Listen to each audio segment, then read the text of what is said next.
Hey, hi everyone. So our next type of equations are exact differential equations. So let's discuss these equations. ये हमारी first order first degree differential equations की ही form होती हैं और variable separable and homogeneous form हमने सो फार discuss कर लिया है। चलिए समझते हैं ये कौन सी फॉर्म होती हैं। बेसिकली मान लो कि आपके पास ये इक्वेशन गिवन है M D X plus N D Y is equal to zero, है ना। तो m आपका x एंड y का फंक्शन हो सकता है, n यहाँ पर x एंड y का कोई फंक्शन होगा, क्योंकि मैंने बताया था कि डिफरेंशियल इक्वेशन में डेरिवेटिव टर्म के अलावा क्या रहता है, x एंड y का फंक्शन रहेगा, है ना। कांस्टेंट टर्म तो होती नहीं है उसमें। अब आप क्या करोगे, जो dx के साथ है ना, dx के साथ जो फंक्शन है उसको y के रिस्पेक्ट में पार्शली डिफ्रेंशिएट करो और जो dy के साथ फंक्शन है उसको x के रिस्पेक्ट में पार्शली डिफ्रेंशिएट करो। और अगर ये दोनों सेम आ जाते हैं, ये दोनों अगर सेम आ जाते हैं तो हम बोल सकते हैं कि ये जो इक्वेशन है ये एग्जैक्ट डिफरेंशियल इक्वेशन है। एग्जैक्ट डिफरेंशियल इक्वेशन बेसिकली क्या करोगे, dx के साथ जो फंक्शन है उसको y के रिस्पेक्ट में पार्शली डिफ्रेंशिएट करोगे। पार्शली डिफ्रेंशिएट कैसे करते हैं, जैसे मान लो आपके पास ये फंक्शन है 2x³ y, ये हमारे पास m है ना। अब इसमें आपको दो वेरिएबल्स दिख रहे हैं ना, m दोनों का फंक्शन है, x का भी फंक्शन है y का भी फंक्शन है, तो यहाँ पर दोनों के रिस्पेक्ट में डिफ्रेंसिएशन हो सकता है, तो इसलिए हम पार्शियल डेरिवेटिव का यूज़ करते हैं, है ना। तो del M by del Y का मतलब है कि जो x की टर्म है वो कांस्टेंट की तरह ट्रीट की जाएगी। तो जैसे मान लो कि यहाँ पर कांस्टेंट है, ये 2x³ एक कांस्टेंट है, तो इसका डेरिवेटिव क्या आ जाएगा, खाली 2x³, बिकॉज y का डेरिवेटिव होगा 1 विद रिस्पेक्ट टू y और 2x³ तो कांस्टेंट की तरह काम कर रहा है। सो आप क्या करोगे, इसको y के रिस्पेक्ट में कर दो, इसको x के रिस्पेक्ट में कर दो। अगर ये दोनों सेम आ जाते हैं तो हमारे पास ये differential equation exact differential equation होगी। और इसका सोल्यूशन कुछ इस तरह से होता है, जैसे इक्वेशन एग्जैक्ट मिल गई आपको तो आप सीधा सोल्यूशन पर जंप करोगे। Integration m dx plus integration terms of n not containing x not containing x not containing x with respect to dy is equal to some constant c। Exact differential equation पता चल गया कि ये equation मान लो कि exact है। अब इसका सोल्यूशन क्या होगा, इसका सोल्यूशन होगा m आपको पूरा पूरा यहाँ लिखना है, with respect to x m को इंटीग्रेट करना है, प्लस इंटीग्रेशन ऑफ यहाँ पर वो वाली टर्म्स आएंगी n की, वो वाली टर्म्स जिनमें x नहीं है, x का कोई भी फंक्शन उसके अंदर नहीं होना चाहिए, x की कोई भी टर्म नहीं होनी चाहिए, है ना। तो इसको अगर मान लो n आपका ऐसा फंक्शन है जिसमें x है ही, हर टर्म में x है, तो उस केस में यहाँ पर आप 0 रखोगे। अब इसको इंटीग्रेट करेंगे with respect to y and is equal to constant c तो आएगा ही ना। मैंने बताया था कि फर्स्ट ऑर्डर का जो सोल्यूशन होगा उसमें एक कांस्टेंट रहेगा, तो यहाँ पर एक ही कांस्टेंट हम यूज़ करेंगे c। चलिए क्वेश्चंस करते हैं।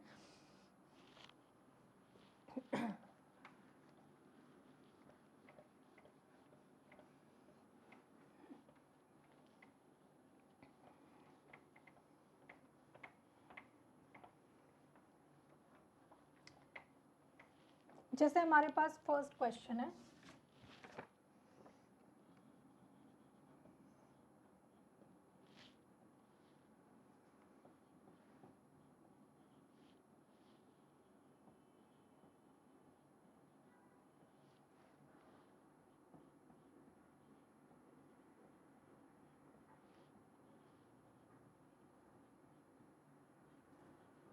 जैसे फॉर इंस्टांस ये क्वेश्चन है ना।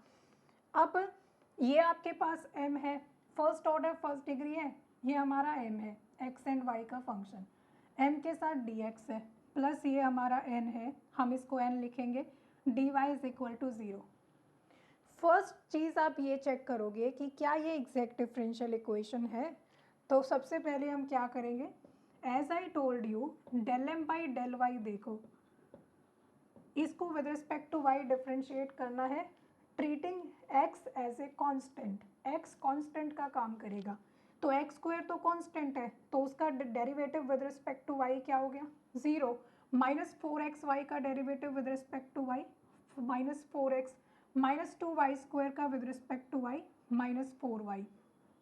Now comes what is del n by del x, del n by del x, ये क्या आया, वाई स्क्वायर का तो 0 आ गया with respect to x, because जब हम x के रिस्पेक्ट में पार्शियल डेरिवेटिव करेंगे तो यहाँ पर y कांस्टेंट का काम करेगा, तो विद रिस्पेक्ट टू x ये क्या हो गया 0, और ये क्या हो गया with respect to x minus 4y, और ये क्या हो गया with respect to x minus 4x, दोनों सेम है ना।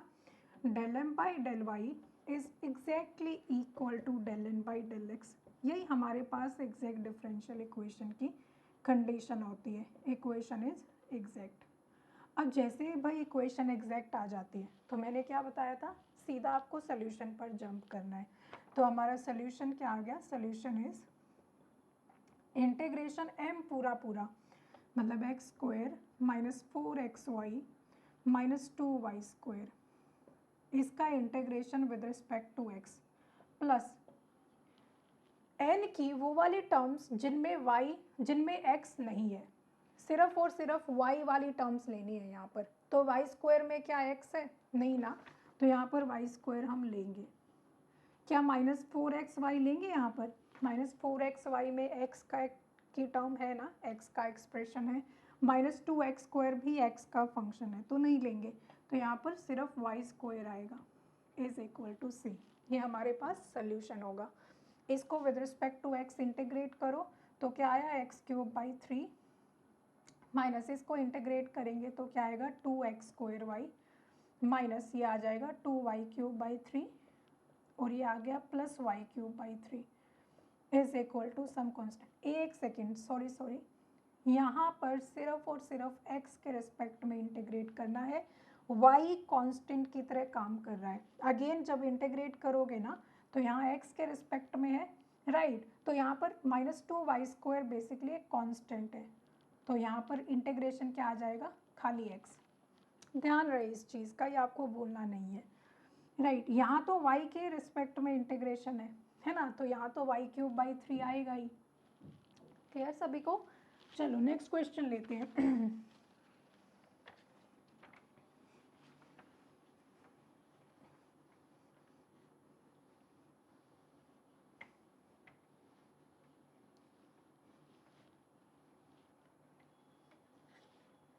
सो नेक्स्ट क्वेश्चन है हमारे पास x plus Y whole square into D X minus Y square minus 2xy minus X square is equal to 0, D Y is equal to 0, ये question है next हमारे पास। सो ये अपने पास m है ना, ये अपने पास n है। ध्यान रहे हमारी जो स्टैंडर्ड फॉर्म थी ना वो थी m dx plus n dy, यहाँ पर प्लस साइन था तो इसका मतलब n में यहाँ ये माइनस साइन साथ में लिया जाएगा। क्लियर सभी को? तो यहाँ पर if I separate m and n तो m हमारे पास है X square plus Y square plus 2xy and we have n is minus Y square plus 2xy plus X square. Now what is del m by del y? Del m by del y is equal to 2y plus 2x ना, x square का तो 0 हो गया क्योंकि x will be treated as a constant here, है ना, x square तो constant है, y स्क्वायर का डेरिवेटिव 2y, 2xy का derivative with respect to y 2x हो गया। Similarly what is del n by del x, ये तो सिर्फ y का फंक्शन है तो ये तो कांस्टेंट की तरह हमें यूज़ करना है ना, 2xy का derivative with respect to x 2y हो गया और ये आ गया 2x, सेम है ना दोनों। So basically del m by del y is equal to del n by del x, so that means our equation is exact, equation is exact। तो हमारा सोल्यूशन क्या हो जाएगा, so our solution is as I told you, सबसे पहले m को लेंगे पूरा पूरा, X square plus Y square plus 2xy, इसको हम लोग इंटीग्रेट करेंगे with respect to x, plus n में वो वाली टर्म्स जिसमें x नहीं है ना, तो सिर्फ ये टर्म है n की जिसमें x नहीं है, बाकी दोनों में तो x है, तो यहाँ पर आ जाएगा minus Y square D Y is equal to constant c। इसका इंटीग्रेशन क्या आया, X cube by 3 plus X Y square plus X square Y minus Y cube by 3 is equal to constant c। So ये हमारा answer आ गया, simple है ना। चलो next question लेते हैं।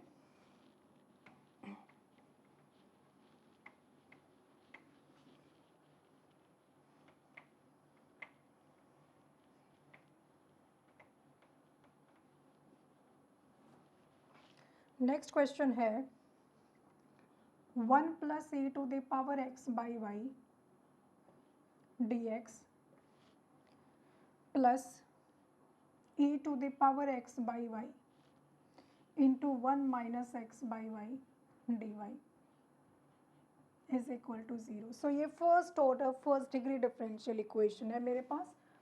सो अगेन सबसे पहले M D X plus N D Y है ना, सो एम यहाँ पर है 1 plus E to the power x by y and n क्या है e to the power x by y minus x by Y E to the power x by Y. ये m और n हमने separate कर दिए। Now what is del M by del y, del M by del y this is equal to with respect to y, इसको हमें differentiate करना है। x जो है वो कांस्टेंट का काम क्या आ जाएगा e to the power x by Y का, तो as it is e to the power x by Y, और यहाँ पर 1 x बाई वाई का क्या आएगा minus x by Y square minus x by Y square, ये आएगा, है ना, समझ आया। जैसे मान लो मेरे पास e to the power 3 by Y होता, मुझे इसको डिफ्रेंशिएट करना रहता है विद रिस्पेक्ट टू y, तो कैसे आता है इसका differentiation, e to the power t का तो e to the power t रहता है, सो 3 बाई वाई। इस पावर का भी तो करते ना आप डेरिवेटिव, तो पावर का डेरिवेटिव क्या आता माइनस 3 बाई वाई स्क्वायर। तो जैसे 3 यहाँ पर एक कांस्टेंट है, उसी तरह से x यहाँ पर एक कांस्टेंट का काम कर रहा है ना, तो इस तरह से इसका पार्शियल डेरिवेटिव होगा। अब अपने पास नेक्स्ट n का del n by del x, del n by del X with respect to x करना है हमें, तो e to the power x by Y का आ गया e to the power x by Y into 1 by Y, है ना, क्योंकि x बाई वाई का विद रिस्पेक्ट टू x क्या होगा 1 बाई वाई माइनस, अब यहाँ पर ये 1 बाई वाई तो बाहर ले लेते हैं, अंदर क्या है x e to the power x by Y, तो e to the power x by Y as it is x का 1 हो गया plus x as it is, और e to the power x by Y का e to the power x by Y into 1 by Y, ये आ गया हमारे पास। क्लियर सभी को। So this is equal to 1 by Y E to the power x by Y से तो ये कैंसिल हो गया, तो अपने पास क्या आया माइनस बाहर है 1 बाई वाई बाहर है, तो इससे मल्टीप्लाई होगा तो क्या आएगा minus x by Y square E to the power x by Y. Same आया ना, del M by del Y is clearly equal to del n by del x. So del m by del y del n by del x same है मेरे पास। सो इसका मतलब हमारी जो equation है वो एग्जैक्ट डिफरेंशियल इक्वेशन है ना। सो सोल्यूशन क्या हो जाएगा, so the solution is integration m पूरा 1 plus E to the power x by Y with respect to x करना है इसको, प्लस n की वो वाले टर्म्स जिसमें x नहीं है।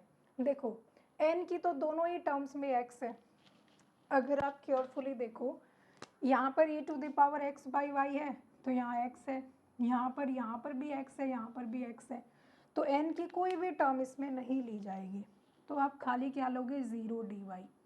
राइट हैंड साइड में एक कांस्टेंट तो लगेगा, क्योंकि सोल्यूशन जो होता है ना, सोल्यूशन फर्स्ट ऑर्डर इक्वेशन में एक कांस्टेंट लगेगा सोल्यूशन में, है ना।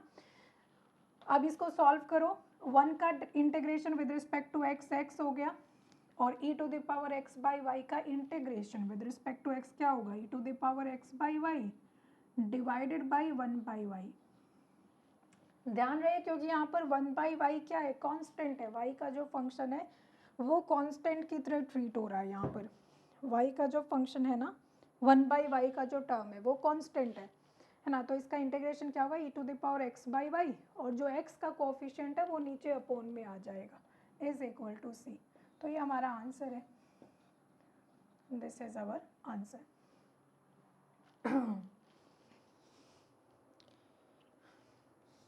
चलो नेक्स्ट क्वेश्चन लेते हैं।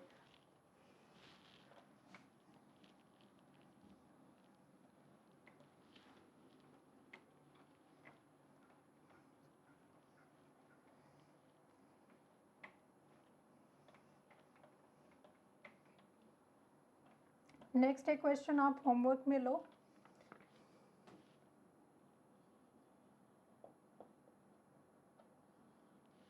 Three x square plus 6xy² into dx plus 6x² y plus 4y³ into dy is equal to 0। ये सॉल्व करना। एक क्वेश्चन और है, 2x e⁻y plus 3y² dx dy plus 3x² plus lambda e⁻y dx is equal to 0. Find lambda so that the above equation is exact. Above equation is exact differential equation. ऊपर वाला तो simple है, हो जाएगा। Simple नीचे वाला भी है, इसमें भी ज़्यादा कुछ नहीं है। अब जब मैंने आपको बता दिया है कि एग्जैक्ट डिफरेंशियल इक्वेशन की कंडीशन क्या होती है, तो बस तो फिर वही कंडीशन लगानी है। यहाँ पर एक चीज़ का ध्यान रहे, यहाँ पर इसने dx की टर्म यहाँ लिखी है, dx के साथ जो फंक्शन है ना वो ये है, तो यहाँ पर m क्या होगा हमारे पास, 3x² प्लस लैम्डा e⁻y। अगर आप कंपेयर करोगे m dx plus n dy से, और n क्या है, जो dy के साथ टर्म है ना, तो हमें m को तो डिफ्रेंशिएट करना होता है with respect to y। So del m by del y क्या आ गया, ये इसका तो 0 हो गया, इसका लैम्डा e⁻y आ गया। Del n by del x क्या आ गया, is equal to with respect to x करना ना, तो यहाँ पर 2e⁻y आ गया। तो भाई क्या कंडीशन होनी चाहिए कि ये दोनों सेम हो, लैम्डा की क्या वैल्यू लोगे कि ये दोनों सेम हो, lambda is equal to 2, simple है। So lambda is equal to 2, ये हमारा आंसर है। क्लियर सभी को? तो ये तो थी एग्जैक्ट डिफरेंशियल इक्वेशंस। अब कुछ इक्वेशंस ऐसी होती हैं जो दिखने में मतलब शुरू में एग्जैक्ट नहीं होती हैं, बट उनको एग्जैक्ट बनाया जाता है किसी एक फैक्टर से मल्टीप्लाई करके, जिसको हम लोग इंटीग्रेटिंग फैक्टर बोलते हैं। तो नेक्स्ट सेशन में हम लोग पढ़ते हैं कि ये इंटीग्रेटिंग फैक्टर क्या होता है और उसको कैसे फाइंड किया जाता है, और फिर हमारा एग्जैक्ट डिफरेंशियल इक्वेशंस ओवर हो जाएगा, and then we will move forward to the next topic. Thanks a lot. Bye bye everyone. Hope you are liking these sessions, and thank you so much. जो भी आपके doubts हैं, feedbacks हैं, comment section में बता सकते हैं. Do like, share and subscribe.